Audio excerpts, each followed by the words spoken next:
Hello friends, எல்லோரும் எப்படி இருக்கீங்க? சனிக்கிழமையும் ஸ்கூல் வச்சிடுறாங்க. பிள்ளைங்க ரொம்ப வருத்தமாக கவலையாக போகிறாங்க. என்னங்க பண்ணுறது? ஸ்கூல் வச்சாலும் கஷ்டமாக இருக்குது, லீவ் விட்டாலும் கஷ்டமாக இருக்குது. ஒரேடியாக லீவ் விட்டுறாங்க, எல்லாம் ஒரேடியாக ஸ்கூல் வச்சிடுறாங்க. இனிமேல் வாரம் சனிக்கிழமை ஸ்கூல் இருக்கும் அப்படின்ற மாதிரி சொல்கிறாங்க. ஒரு நேரம் சந்தோஷமாக தான் இருக்குது, ஆனால் பசங்களை நினச்சா தான் கொஞ்சம் கவலையாக இருக்குது. மஷ்ரூம் பிரியாணி தான் இப்போ கொஞ்ச நாளாக என் சின்ன பொண்ணுக்கு பிடிக்குது. என்ன பிரியாணி கொடுத்தாலும் பிடிக்காது அவளுக்கு. இப்போ அடிக்கடிக்கு அதை தான் கேட்குறா. அதனால் அவளுக்கு பிடிச்ச மாதிரி செஞ்சு கொடுத்து ஸ்கூலுக்கு அனுப்பி விட்டுட்டு நாங்கள் மீன் கடைக்கு கிளம்பியாச்சு. மீன் மார்க்கெட் போனால் மீன் மார்க்கெட்டே காலியாக கிடக்கு. அந்தளவுக்கு மீனே இல்லை. இருக்கிற மீனுமே அந்தளவுக்கு ஃப்ரெஷ்ஷாக நல்லாவே இல்லை.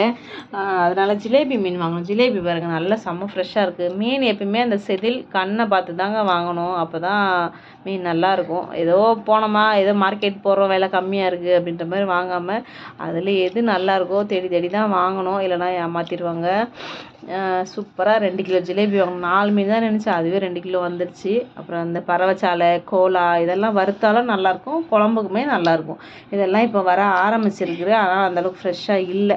இன்னும் போக போக நமக்கு இன்னும் நல்லா ஃப்ரெஷ்ஷாகவே கிடைக்கும். சங்கரா மீன்லாம் பாருங்களேன், நிறைய டேஸ்ட்டு நல்லாயிருக்கும், நிறையவும் இருக்குது. ஆனால் அந்த செதில் முள் அதெல்லாம் நிறைய இருக்குமா, அந்த குழந்தைங்களுக்கு அந்த மீன்லாம் கொடுக்க முடியாது. அதனால கஷ்டமாக இருக்கும், நிறைய வேஸ்டேஜ் போயிடும். அதனால் அந்த மாதிரி நிறைய செதில் இருக்க மீன், முள் இருக்க மீன் நான் பெருசாக வாங்க மாட்டேன். பசங்களுக்கு கொடுக்க கொஞ்சம் கஷ்டமாக இருக்கும். சுறா மீன் நல்லா இருக்குது பாருங்களேன். அப்புறம் நண்டெல்லாம் நிறைய இருக்குது, ஆனால் அந்தளவுக்கு ஃப்ரெஷ்ஷாகவே இல்லை பாருங்கள். பார்த்தாலே உங்களுக்கு தெரியும். ஓரளவுக்கு மீன் இருந்து வாங்கிட்டு வந்தாச்சுங்க. மீன் மார்க்கெட் காலியாக தான் இருக்குது. ஆனால் மீன் வெட்டுறாங்க பார்த்தீங்களா வெளியே, அங்கே தாங்க அவ்வளோ கூட்டம் நிற்கிது. நமக்கு மீன் வெட்டுறதுக்குமே ஒரு நல்ல ஆளாக கிடைக்கணுங்க. இல்லைன்னு வச்சிங்களேன், நம்ம ஏமாந்து போயிட்டு என்ன சொல்கிறது, ஒரே கூட்டமாக நிறைய மீன் வாங்கி வச்சுருப்பாங்க. அரை மணி நேரம் 1 மணி நேரம் இந்த வெயிலில் நிற்க மாதிரி இருக்கும். அதில் மீன் இஷ்டத்துக்கும் வெட்டி தள்ளிடுவாங்க, அதை தலையெல்லாம் கழிச்சிடுவாங்க. அந்த மாதிரி ஏடா கூடமாக பண்ணுவாங்க.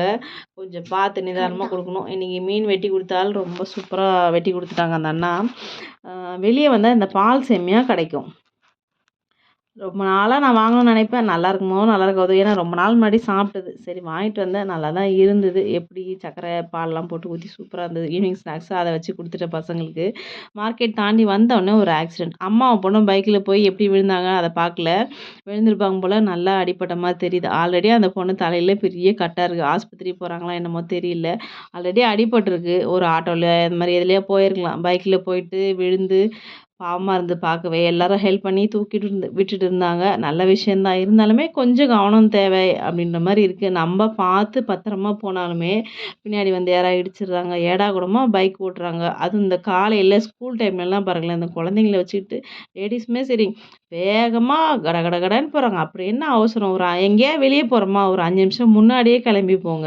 அந்த நேரத்துக்கு கிளம்பி அடிச்சு பிடிச்சி அந்த கூட்டத்தில் போய் கீழே விழுந்து வாரி எதுக்கு இவ்வளோ ரிஸ்க் எடுக்கணும்? முடிஞ்ச அளவுக்கு ரொம்ப லாங்லாம் போனால் ஒரு கார்லேயோ இல்லை ஆட்டோலேயோ எதுலையோ சேஃபாக போங்க. இல்லை பஸ்ஸில் கூட போங்க, ஒன்றுமே பிரச்சனை இல்லை.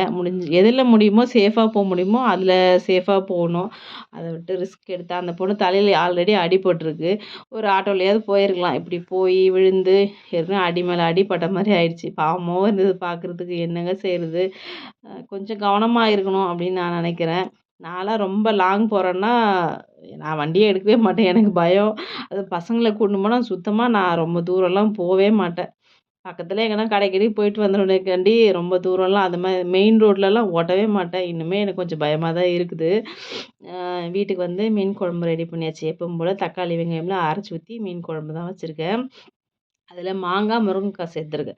எப்பவுமே மீன் குழம்புல இந்த மாதிரி மாங்காய், முருங்கைக்காய் சேர்த்து வைக்கும்போது நல்ல டேஸ்ட்டு சூப்பராக இருக்கும். எப்பவுமே மீன் குழம்பு பார்த்திங்கன்னா இன்றைக்கி வச்சுட்டு நீங்கள் மறுநாள் சாப்பிட்டீங்கன்னாங்க அதோட டேஸ்ட்டே செம்மையாக இருக்கும். மறுநாள் நல்லா இட்லி, தோசை ஏதாவது ஊற்றி வச்சு சாப்பிட்டீங்கன்னா அட்டகாசமாக இருக்கும். அதனால் நிறைய தாராளமாக வச்சுருக்கேன். நாளைக்கு காலையில் இட்லி ஊற்றி இந்த மீன் குழம்பு வச்சு சாப்பிட்றதுக்கு சூப்பர் டேஸ்ட்டாக இருக்கும். மீனெல்லாம் கழுவி 2-3 நாளைக்கு ஸ்டோர் பண்ணி வச்சிடலாம். நல்லா மஞ்சள் போட்டு எல்லாத்தையும் கழுவி 2-3 பாக்ஸில் போட்டு ஃப்ரிட்ஜில் வச்சுட்டேன். எப்பவுமே மார்க்கெட் போனால் வழக்கம் போல் தாங்க நிறையா 2-3 கிலோ எக்ஸ்ட்ரா வாங்கிட்டு வந்து ஃப்ரிட்ஜில் வச்சுருவேன்.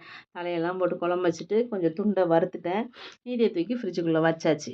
நாளைக்கு ஞாயிற்றுக்கிழமை இல்லையா, இன்றைக்கி ஸ்கூல் போனதால் பசங்களுக்கு ஞாயிற்றுக்கிழமை ஒரு நாள் தான். அன்றைக்குமே நம்ம இந்த மீன் மார்க்கெட் போகிறது வாங்கிட்டு வந்தோன்னு வச்சுங்களேன், சமைக்கிறது கழுவுறது இப்படியே நாள் ஓடிடும். பசங்களோடயே இல்லாத மாதிரியே ஒரு ஃபீல் ஆச்சு. அதனால் இன்றைக்கே போய் மீனெல்லாம் வாங்கிட்டு வந்து வச்சாச்சு. முடிஞ்ச அளவு பசங்க இல்லாத போது நம்ம வேலையெல்லாம் முடிச்சிடுறது. பசங்க வந்த பிறகு அவங்களோட கொஞ்சம் நேரம் டைம் ஸ்பெண்ட் பண்ணுறது.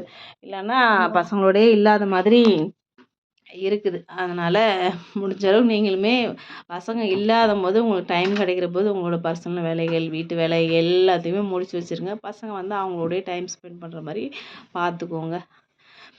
நல்ல மீன் வறுவல், ஜிலேபி மீன் ரொம்பவே ஃப்ரெஷ்ஷாகவே கிடச்சிது இன்றைக்கி. அந்த மீன் முட்டையெல்லாம் போட்டு சூப்பராக குழம்பு வச்சாச்சுங்க. சூடான சாதம் நைட்டுக்கும் சேர்த்தே ஃபுல்லாக சமைச்சு முடிச்சிட்டேன்.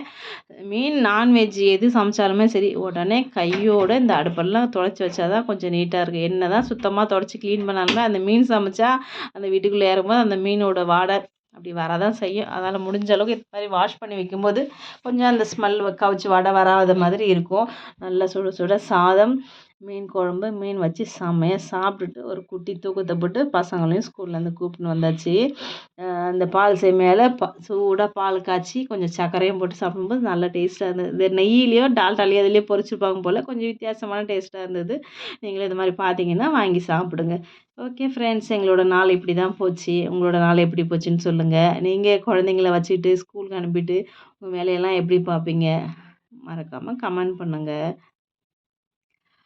உங்கள் வீட்டில் டெய்லி எப்படி பசங்களுக்கு நீங்கள் ஸ்நாக்ஸ் செஞ்சு கொடுப்பீங்க? அந்த மாதிரிலாம் ஏதாவது வித்தியாசமாக இருந்தால் கமெண்ட் பண்ணுங்கள் ஃப்ரெண்ட்ஸ். ட்ராயிங் வரைய ஆரம்பிச்சிட்டேன் என் பெரிய பொண்ணு. இந்த ட்ராயிங் எப்படி இருக்குன்னு சொல்லுங்கள்.